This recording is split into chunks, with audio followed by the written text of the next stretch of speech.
સદગુરુ દેવનો જય, સનાતન ધર્મનો જય. હવે બધા સંતોએ જે વાતો કરી એ બહુ સારી હતી, પણ એમાં કોઈએ આવીને પૂછ્યું કે ભાઈ ધ્યાન નથી લાગતું. એક આપણે પ્રશ્નનો વિવેચન કરીએ કે ધ્યાન નથી લાગતું એમ. તો હું એમ કહું છું કે કોને ધ્યાન નથી લાગતું? દરેકને ધ્યાન લાગેલું જ છે, પણ જેને કહેવાય કે એ દુનિયાદારીમાં છે. કઈ રીતે? કોઈ કરિયાણાની દુકાને આપણે જઈએ અને ત્યાં જઈને પૂછીએ કે ભાઈ ખાંડ છે, તો કે હા છે. તો કે શું ભાવ છે?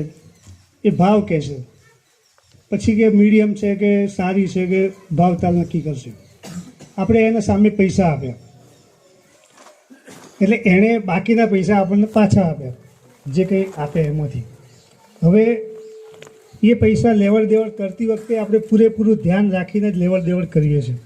તો આપણું જે ધ્યાન છે એ બધું જ દુનિયાદારીમાં લાગેલું છે, પણ એ દુનિયાદારીના ધ્યાનમાં જે છે એને આપણે પરમાત્મામાં લીન કરવાનું છે, આખું ડાયવર્ટ કરવાનું છે. તો એના માટે શું કરવું એમ?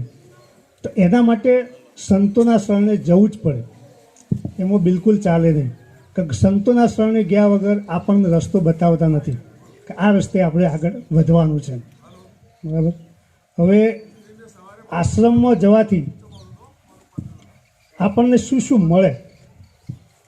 હવે એમાં આપણે એમ કહીએ કે આશ્રમમાં જવાથી આપણને એક તો આરામ મળે. એવા 10 આ છે કે જે આપણને આરામ આપે, આરોગ્ય આપે, આહાર આપે, આગમ એટલે શિક્ષણ આપે, આશ્વાસન, આવકાર, આનંદ, આશીર્વાદ, આશરો અને આસન. આ 10 આથી જોડાયેલા છે. આસન, બરાબર. હવે ધ્યાન, તો ધ્યાનની અંદર આપણે એમ કહીએ કે ભાઈ કોઈ પણ મંત્રનો અર્થ શું થાય? તો કે જે મંત્રથી આપણું મન તરે એનું નામ જ મંત્ર. આપણા મનની અંદર હજારો વિચારો જે આવતા હોય એને કોઈ પણ એક વિચાર ઉપર લાવવા માટે થઈ અને સદગુરુ આપણને એક મંત્ર આપે છે કે એ મંત્રનું રટણ કરવાથી, સતત સમર્પિત ભાવ લાવવાથી આ મંત્ર આપણને સમર્પણ ભાવ પણ લાવશે અને સદગતિએ પહોંચાડશે.